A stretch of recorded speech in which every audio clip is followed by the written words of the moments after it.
28절의 말씀입니다. 사도행전 14장 19절부터 28절 우리 천천히 함께 읽겠습니다. 유대인들이 안디옥과 이고니온에서 와서 무리를 충동하니 그들이 돌로 바울을 쳐서 죽은 줄로 알고 시외로 끌어내치니라. 제자들이 둘러섰을 때에 바울이 일어나 그 성에 들어갔다가 이틀날 바나바와 함께 더베로 가서 복음을 그 성에서 전하여 많은 사람을 제자로 삼고 루스드라와 이고니온과 안디옥으로 돌아가서 제자들의 마음을 굳게 하여 이 믿음에 머물러 있으라 권하고, 또 우리가 하나님의 나라에 들어가려면 많은 환난을 겪어야 할 것이라 하고, 각 교회에서 장로들을 택하여 금식 기도하며 그들이 믿는 주께 그들을 위탁하고 비시디아 가운데로 지나서 밤빌리아에 이르러 말씀을 버가에서 전하고 아달리아로 내려가서 거기서 배 타고 안디옥에 이르니, 이곳은 두 사도가 이룬 그 일을 위하여 전에 하나님의 은혜에 부탁하던 곳이라. 그들이 이르러 교회를 모아 하나님이 함께 행하신 모든 일과 이방인들에게 믿음의 문을 여신 것을 보고하고 제자들과 함께 오래 있으니라. 아멘. 오늘 사도 바울의 1차 전도 여행이 마무리되는 그런 시간입니다. 오늘은 더베에서 다시 시리아 안디옥으로 라는 제목을 가지고 말씀을 전하겠습니다. 1차 전도 여행은 바울과 바나바의 전도 여행이었죠. 시리아에 있는 안디옥 교회에서 출발해서 오늘날 터키 지역을 쭉 돌고 다시 안디옥 교회로 바울과 바나바가 도착하면 1차 전도 여행이 끝나는 것입니다. 자, 1차 전도 여행을 돌아보면 어려움이 많이 있었습니다. 구브로 섬에서 전도를 방해하는 마술사 엘루마를 만나기도 하고, 버가에서 마가 요한이 그들을 버리고 집으로 돌아가기도 했습니다. 특히 비시디아 안디옥에서 바울과 바나바를 혐오하기 시작한 유대인들이 그들을 따라다니면서 전도를 방해하다가 결국 루스드라에 이르러서 바울을 돌로 치기도 했습니다. 많은 어려움과 박해가 있었지만 하나님의 은혜로 유대인들과 이방인들이 많이 예수님을 믿고 하나님의 나라로 들어오는 그 구원의 역사가 1차 전도 여행입니다. 자, 오늘은 바울과 바나바가 이제 더베까지만 가고 더 가지 않고 그동안 지나왔던 곳을 다시 들려서 안디옥 교회로 돌아오는 이야기입니다. 오늘 본문에는 바울과 바나바가 행하고 있는 4가지 액션을 볼 수 있는데요. 이 4가지 액션을 통해서 오늘 저와 여러분들이 예수님의 제자로서 이 땅에서 해야 되는 4가지 액션은 뭔지 배우도록 하겠습니다. 첫 번째는 제일 중요하죠. They preached. 바울과 바나바는 계속 말씀을 선포하고 있습니다. 말씀 사역에서 제일 중요한 것이 뭐냐면 포기하지 않고 계속하는 것입니다.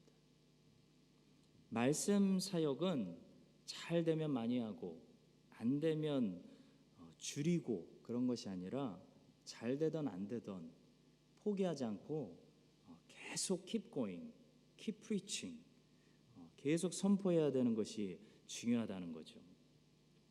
너는 말씀을 전파하라.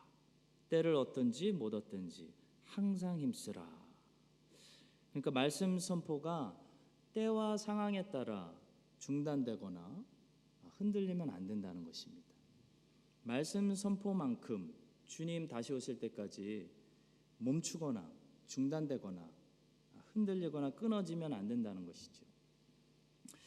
루스드라에서 이 바울과 바나바는 엄청난 박해를 받았습니다. 바울은 유대인들에게 돌 맞고 거의 죽었다가 살아났습니다. 보통 사람들 같으면 이 정도 어려움 만나면 말씀 사역을 루스드라에서 접는다는 거죠. 그런데 바울과 바나바는 루스드라에서 만난 그 어려움 때문에 다행히도 말씀 사역을 멈추지 않았습니다. 그들은 계속 전진해서 더베까지 갔습니다. 자, 그랬더니 어떤 감사한 놀라운 결과가 일어났냐면 더베에서 의외로 큰 결실을 맺었습니다. 20절과 21절입니다. 바울이 일어나 그 성에 들어갔다가 이틀날 바나바와 함께 더베로 가서 복음을 그 성에서 전하여 많은 사람을 제자로 삼고 라고 기록합니다. 나중에 바울이 디모데에게 편지를 썼는데요, 바울이 그 옛날 1차 전도 여행을 회상하면서 그때 참 어려움 당했었지 라고 말하면서 뭐라고 썼냐면 이렇게 썼습니다. 디모데후서 3장 11절, 박해를 받음과 고난과 또한 안디옥과 이고니온과 루스드라에서 당한 일과 어떠한 박해를 받은 것을 네가 과연 보고 알았거니와 주께서 이 모든 것 가운데서 나를 건지셨느니라. 이 말씀을 자세히 보시면 더베는 빠져 있습니다.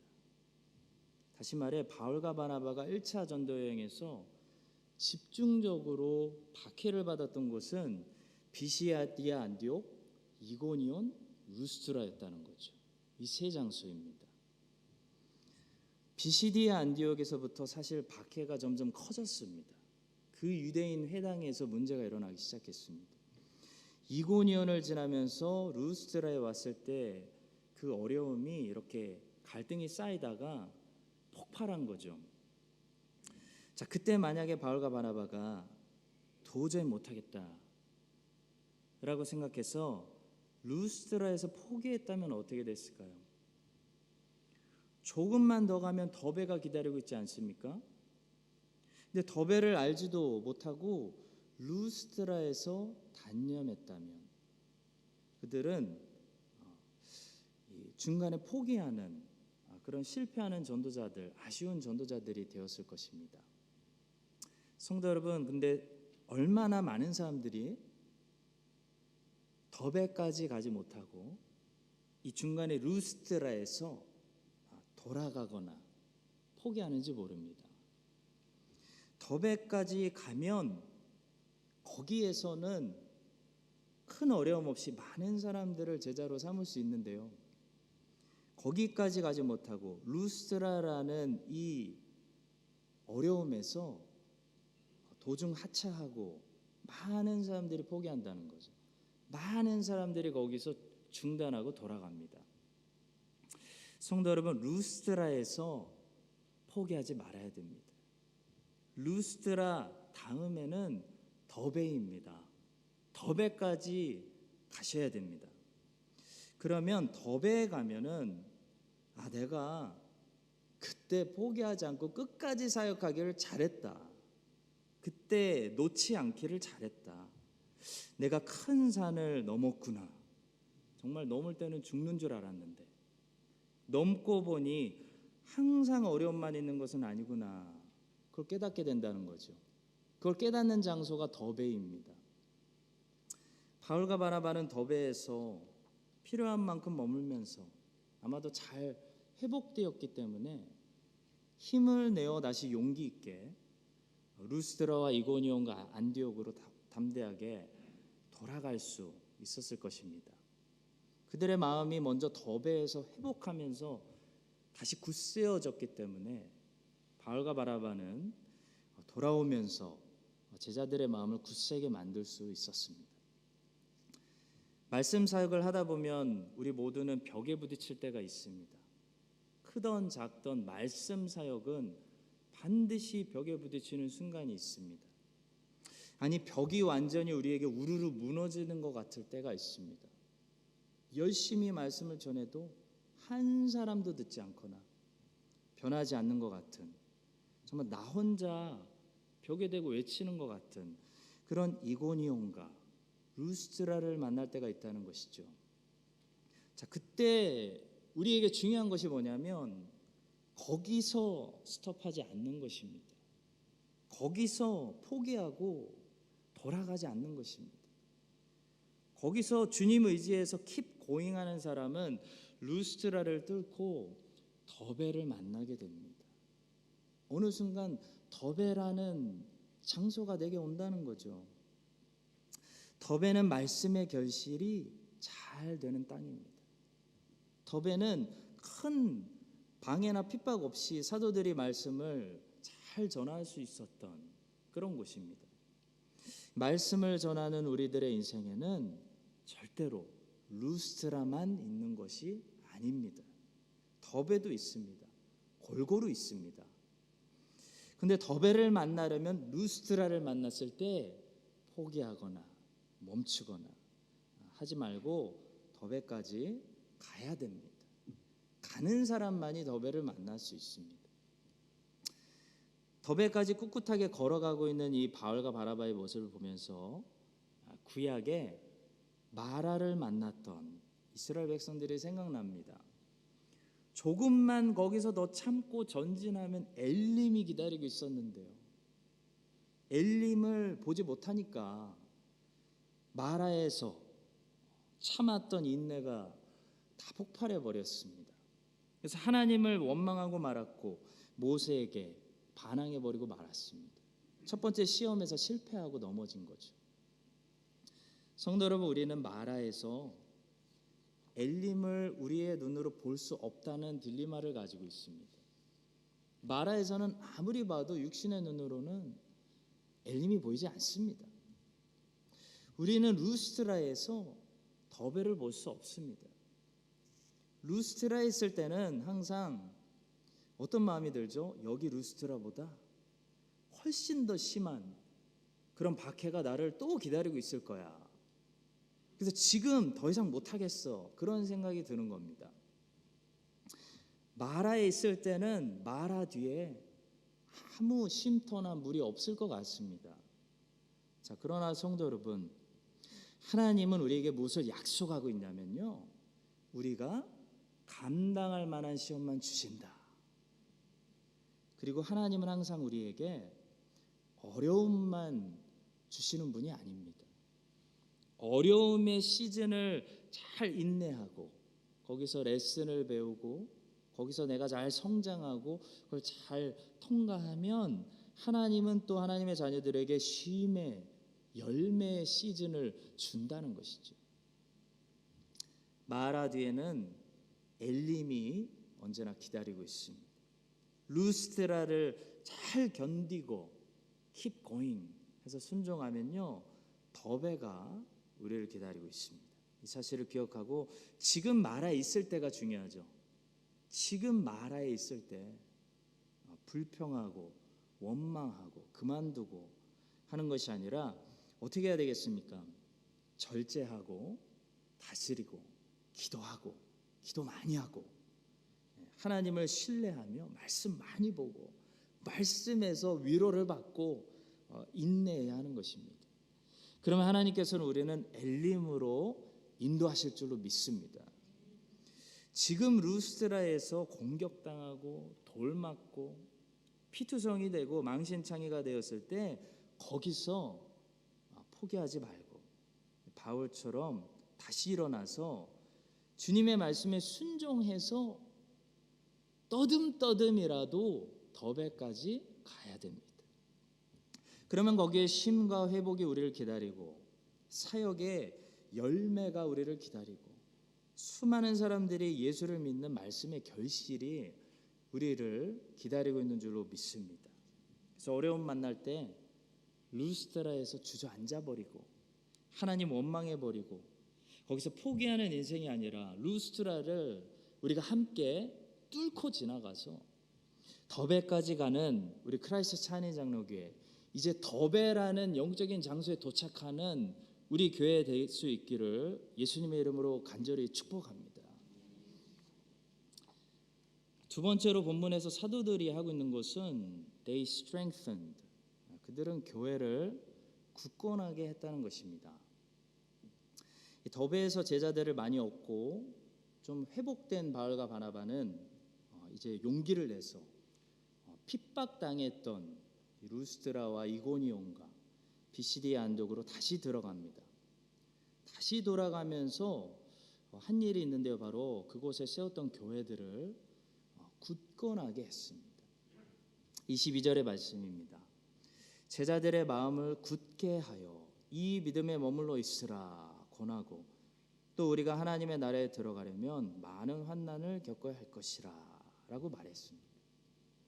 성도 여러분, 참 믿음은 진정으로 거듭난 사람들은 이 참 믿음을 증명하는 두 가지 수단이 있는데요. 첫째는 그 믿음이 자주 리마인드를, 권함을 받는다는 것이고요. 둘째는 그 믿음이 반드시 환난과 시험을 통과한다는 것입니다. 여러분과 제가 참 믿음을 가지고 있으면 우리는 반드시 이 믿음을 자주 반복해서 리마인드 받게 됩니다. 권함을 받게 됩니다. 내가 하나님의 자녀고 내 안에 하나님이 주신 참 믿음이 살아 숨쉬고 있다면 반드시 나에게 그 일이 일어납니다. 하나님은 나를 내 멋대로 살도록 내버려 두시지 않는다는 거죠. 자주 누군가를 통해서라도 내 믿음을 리마인드 하시고 믿음 안에 머물러야지 라고 권하신다는 겁니다. 찰스 스펄전은 이런 말을 했습니다. 하나님의 자녀는 절대로 성공적으로 죄를 지을 수 없다. 아마 공감하실 겁니다. 마음껏 좀 예전처럼 죄 짓고 싶은데 그게 안 된다는 거죠.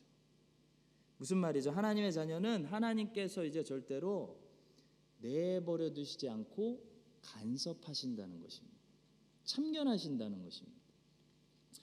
하나님이 내버려 두셨다는 얘기가 하나님의 자녀가 아니고 심판받은 거다, 이미 정죄 아래 있는 거다라고 로마서에서 바울이 얘기했죠.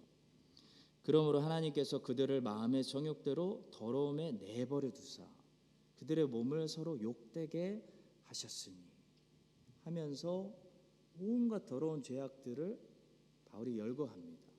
내버려 두는 거, 참견 안 하는 거, 간섭하지 않는 거, 자주 리마인드하지 않는 거, 불신자들이 당하는 형벌입니다. 참 믿음이 우리 안에 있으면 하나님께서 자주 간섭하십니다. 자주 권고하십니다. 리마인드 해주십니다. 믿음 안에 머물러라. 이것이 루스트라에서, 이고니온에서, 안디옥에서 참 믿음을 가진 그리스도인들에게 일어났던 현상입니다. 바울이 또 와서 잔소리했다는 겁니다. 믿음 안에 머물러라. 깨어있어라. 성도 여러분, 하나님께서는 이 믿음 안에 머물러 있어라. 하나님의 자녀들에게 오늘 아침에도 말씀하시고 이 저녁에도 말씀하시고 내일 아침에도 말씀하실 겁니다. 왜냐하면 하나님의 자녀들이 이 크라이스처치에 있기 때문입니다. 자, 두 번째로 하나님의 자녀들이 가지고 있는 이 참 믿음은 반드시 환난과 시험을 통과해야 된다고 사도 바울이 얘기합니다. 음식을 생각해 보세요. 음식을 아무리 잘 다 세팅하고 준비했어도 결국 쿠킹을 해야죠. 그러니까 뜨거운 불을 지나가야 맛있는 음식으로 테이블에 완성되는 것과 같습니다. 우리 안에 있는 이 믿음이 반드시 환난과 시험을 통과해서 참 믿음으로 완성된다는 거죠. 시험 당하지 않고 환난 당하지 않고 어려움 없이 고난 없이 편안하게 사는 하나님의 자녀는 세상에 한 사람도 없습니다. 하나님의 자녀가 아닙니다. 하나님의 자녀는 불시험을 통해서 믿음과 순종과 인내가 우리 안에서 정금같이 나오게 되는 거죠. 하나님의 교회는 이렇게 자주 반복되는 고난과 이 불시험을 통해서 어떻게 되냐면 굳건하게 세워지는 것입니다. 그래서 시험을 당할 때 이제 내가 죽게 되는구나, 나는 이제 망하게 되는구나 라고 생각하지 마십시오. 하나님의 자녀는 절대 시험 때문에 죽지 않습니다. 하나님의 자녀는 불이 사르지 못합니다. 하나님의 자녀는 불 속에서 오히려 더 정금같이 굳세어지게 나옵니다. 하나님의 교회는 시험들을 차례대로 통과하면서 굳세어지는 것입니다. 하나님의 자녀들은 자주 반복해서 이 믿음 안에 머물러라 라는 권함을 받음으로 날마다 굳세게 세워지는 것입니다. 이 사실을 기억하고 우리 교회 하나님의 자녀들이 여러 가지 시험들을 통과하면서 정금같이 나오고 매일 하나님께서 이 믿음 안에 머물러라 권함으로 권해 주심으로 심지가 날마다 굳세어질 수 있게 되기를 주님의 이름으로 축복합니다. 자, 세 번째로 사도들이 한 일은 they organized, 교회 질서를 세웠습니다. 자, 성도 여러분, 교회는요 질서가 중요합니다. 교회는 군대와 비슷하기 때문에, 영적인 군대이기 때문에 군대는 질서가 중요하죠. 질서가 매우 중요합니다. 우리 하나님은 질서의 하나님이십니다. 고린도전서 14장 33절, 하나님은 무질서의 하나님이 아니시요 오직 화평의 하나님이시니라. 하나님께서는 구약의 교회, 광야 교회, 이스라엘 백성들을 출애굽시킨 다음에 시내산에서 질서를 만들어 주셨습니다. 12지파를 나눠서 각 지파가 행군할 때도 질서 있게 행군해야 되고, 캠핑할 때도 질서 있게 캠핑하도록 하셨습니다. 그래서 민수기에 보시면요, 나중에 발람이 산 위에 올라가서 이스라엘 모습을 내려다보았는데요, 그 모습이 참 아름답다라고 예언을 했는데, 그 모습이 왜 발람의 눈에 그렇게 아름답게 보였냐면 이스라엘이 광야에서 질서 있게 하나님 말씀대로 진을 치고 있었기 때문입니다. 민수기 24장 2절과 5절의 말씀입니다. 눈을 들어 이스라엘이 그 지파대로 천막 친 것을 보는데 그때 하나님의 영이 그 위에 임하신지라. 야곱이여, 이제 예언을 시작합니다. 내 장막들이 이스라엘이여, 내 거처들이 어찌 그리 아름다운고 하고 감탄하는 거죠. 성도 여러분, 언제 세상 사람들이 우리의 모습을 보고 참 아름답다라고 감탄할까요? 교회가 하나님의 말씀대로 질서 있게 세워져 갈 때 세상 사람들이 그 모습을 보고 참 아름답다. 자녀들이 부모에게 순종하고, 아내가 남편에게 순종하고, 가장이 그리스도에게 순종하고 하는 이런 모든 질서를 보고 참 저 공동체는 아름답다라고 고백하게 된다는 것입니다. 따라서 우리는 교회를 하나님의 말씀으로 질서 있게 세워 나가야 합니다. 근데 하나님의 교회를 질서 있게 세워 나가는 방법 중에 정말 중요한 첫 번째 방법이 바로 교회의 영적인 리더들을 세우는 것입니다. 굉장히 중요합니다. 그것이 지금 바울과 바나바가 본문에서 하고 있는 일이죠. 그들은 루스드라와 이고니온과 비시디의 안디옥에 있는 교회들에서 더 교회가 질서 있게 세워지기 위해서 장로들을 세워서 그들에게 양들을 맡기고 돌아가고 있습니다. 23절의 말씀입니다. 각 교회에서 장로들을 택하여 금식기도 하며 그들이 믿는 주께 그들을 위탁하고. 이 장로들이 세워졌다는 것은 교회에 더욱더 질서가 세워지고 있다는 것을 보여주는 가장 확실한 증거입니다. 요한계시록 초반부를 보시면 아시아에 있는 7 교회들에게 이제 편지하지 않습니까? 자, 우리가 아는 것처럼 거기에는 책망의 말씀도 있고 또 칭찬의 말씀도 있습니다. 자, 근데 중요한 것은 그 사도 요한이 보내는 편지들의 첫 번째 수신자가 누구였냐는 거죠. 누구에게 보내는 거였을까요? 놀랍게도 이 편지들의 첫 번째 수신자는 그 교회의 목사들, 장로들이었습니다. 요한계시록에 나오는 이 엔조, 사자라는 말은 엔조, 천사를 가리킨다기보다는 메신저, 하나님의 메시지를 전하는 사람, 곧 교회의 목사, 리더를 가리키는 것으로 해석할 수 있습니다. 자, 따라서 요한계시록 1장 20절의 말씀, 네가 본 것은 내 오른손에 7별의 비밀과 또 7 금촛대라. 7별은 7 교회의 사자요 7 촛대는 7 교회니라. 자, 이 말씀에서 7별은 각 교회들을 지키는 어떤 천사를 가리키는 말이 아닙니다. 각 교회마다 교회를 지키는 어떤 수호천사 같은 것은 존재하지 않습니다. 로마 수호천사는 한 영혼마다 그 영혼을 지키는 수호천사가 있다라는 말은 로마 카톨릭에서 만들어낸 그런 근거 없는 이야기입니다. 자, 여기서 말씀하는 7 사자는 누굴까요? 메신저, 7명의 교회를 지키는 하나님이 임명하신 세우신 교회의 목자들을 가리킵니다. 자, 말씀을 맡은 종들, 메신저들을 가리키는 말씀입니다.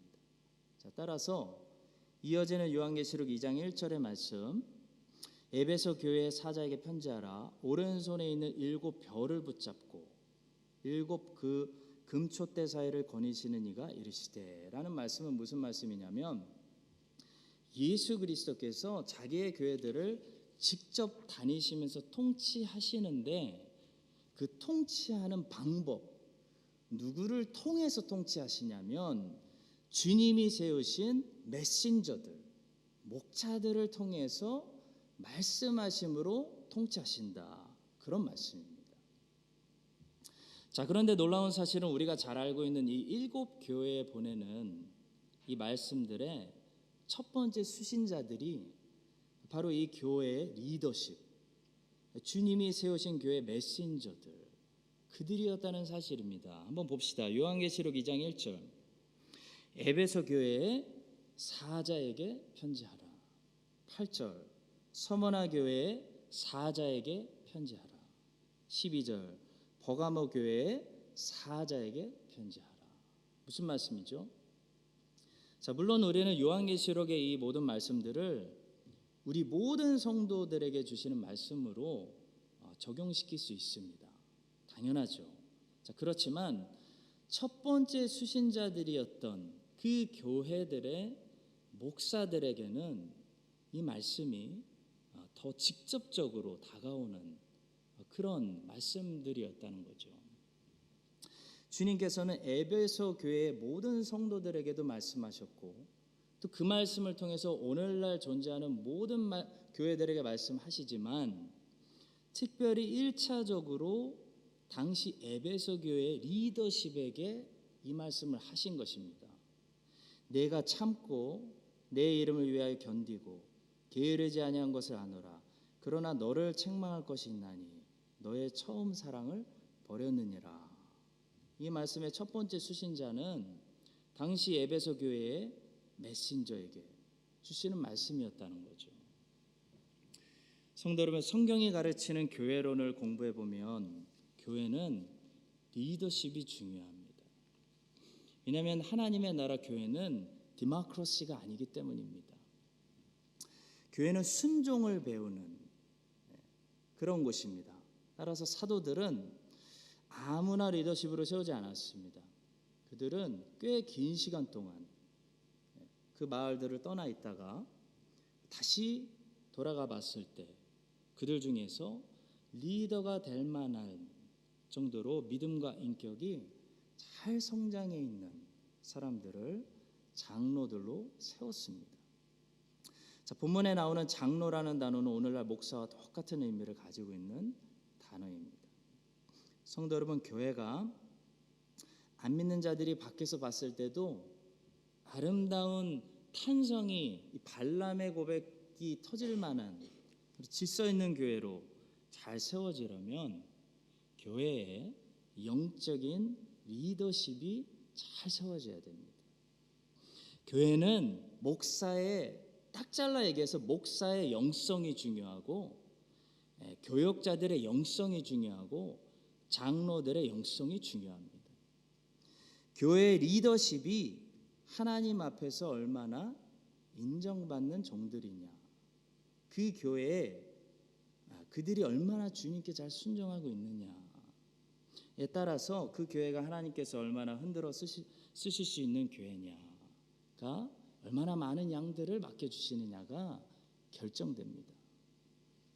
성도 여러분들이 이 중요한 사실을 잘 기억해 주시고, 교회 리더십이 늘 하나님 앞에서 첫 번째 경건하고 깨끗하고 거룩하고 기도 많이 하고 말씀을 바로 알고 바로 가르치고 또 인격이 사랑과 온유함으로 양들을 잘 인도하고 양육할 수 있도록, 그래서 우리 교회가 리더십을 통해 다 함께 하나님이 주시는 복을 누리는 그런 좋은 교회다운 교회로 계속해서 성장할 수 있도록 기도를 모아주시기를 간절히 부탁드립니다. 자, 마지막 네 번째입니다. 본문에서 사도들은 시리의 안디옥 교회로 돌아가서 하나님의 역사를 보고하고 있습니다. 마지막 27절과 28절의 말씀 우리 함께 읽어보겠습니다. 그들이 이르러 교회를 보아 하나님이 함께 행하신 모든 일과 이방인들에게 믿음의 문을 여신 것을 보고하고 제자들과 함께 오래 있으니라. 자, 사도들은 안디옥 교회로 돌아가서 그냥 쉬지 않았습니다. 중요한 사역이 남아 있었는데 바로 하나님이 하신 일을 교회에 리포트하는, 이것도 사역입니다. 중요한 사역이었습니다. 보고하는 것도 사역입니다. 왜냐하면 보고를 통해서 온 교회가 유익을 얻기 때문입니다. 그래서 우리는 보고를 잘해야 됩니다. 안디옥 교회의 모든 성도들이 선교를 떠날 수는 없었습니다. 그래서 바울과 바나바가 대표로 간 거죠. 따라서 바울과 바나바는 안디옥 교회의 대표자로서 하나님이 하신 은혜를 교회와 나눠야 되는 그런 책임이 있었습니다. 바울과 바나바가 어떻게 보고했죠? 그들은 자기들이 한 일을 말하지 않았습니다. 그들의 보고의 내용은 사도들이 한 일들이 아니라 하나님이 행하신 일들, 어떻게 많은 영혼들이 구원받았는지, 성령이 하신 일들을 보고했습니다.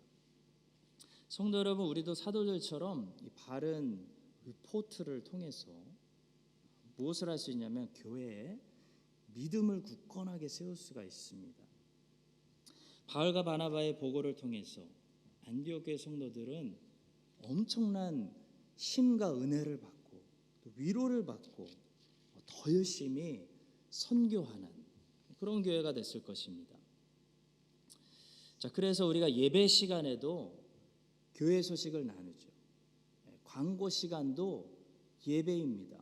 그냥 행정적인 순서가 아니라 그 시간도 교회 소식을 나눔으로써 모든 지체들의 믿음을 굳건하게 세워주는 중요한 역할을 하는 예배의 한 부분인 거죠. 어떤 분들은 교회 소식을 들으면서 설교를 통해서는 은혜 받지 못하는데 교회 소식 들으면서 은혜 받으시는 분들도 있습니다. 그것이 가능합니다. 왜냐하면 광고 시간도 예배 한 부분이기 때문이죠. 하나님이 하신 일들을 우리가 나누는 거죠. 그래서 앞으로는 회의할 때도 회의 시간이 교회의 믿음을 굳건하게 세우고 하나님이 행하고 계시는 은혜의 역사를 서로 나누는, 성도들의 믿음을 굳게 세우는 그런 거룩한 지금 사역이구나라는 개념을 우리가 가지고 그렇게 실천할 수 있도록 우리 한인장로교회 모두가 함께 만들어 나가야 되는 것입니다. 사랑하는 성도 여러분, 바울과 바나바는 안디옥 교회의 이 선교 보고를 통해서도 교회의 덕을 세우고 교회의 믿음을 굳건하게 세우고 있는 그런 사역을 하고 있습니다. 앞으로 크라이스처치 한인장로교회도 안디옥 교회처럼 주일 예배 광고 시간, 또 당회, 재직회, 공동회, 또 교사 모임, 여러 가지 그런 교회에서 일어나고 있는 모든 이 회의 시간들마저도 교회의 덕을 세우는 사역이구나. 서로의 믿음을 굳건하게 세우고 교회를 유익하게 하는 그런 시간이구나 라는 것을 깨닫고 바울과 바나바처럼 그렇게 회의 시간을 통해서도 하나님의 교회를 튼튼히 유익하게 하고 굳건하게 세워나가는 여러분과 제가 될 수 있기를 예수 그리스도의 이름으로 간절히 축원합니다.